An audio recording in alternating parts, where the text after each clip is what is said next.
आता पाहूया टॉप 9 राजकीय बातम्या।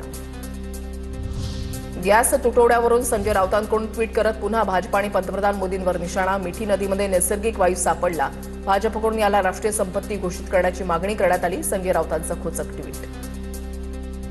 विधानभवनामध्ये बॉम्बस्फोट करण्याची धमकी देणारा मेल बांगलादेशातील आयपी ॲड्रेसवरून पाठवण्यात आला होता।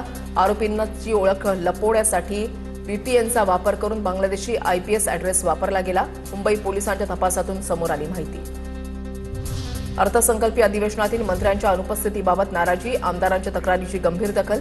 काल 2 वेळा मंत्र्यांच्या गैरहजेरीमुळे विधानसभेचं कामकाज तहकूब। दांडी बहादर मंत्र्यांना विधानसभा अध्यक्ष सोमवारी समज देणार। एकमत होत नसल्यानं नागपूर महानगरपालिकेमधील भाजपच्या स्वीकृत सदस्यांची निवड लांबणीवर। कोट्यानुसार भाजपच्या 7 जणांना स्वीकृत सदस्य म्हणून महापालिकेमध्ये जाण्याची संधी। स्वीकृतसाठी तीव्र स्पर्धा असल्यानं एकमत होताना अडचण।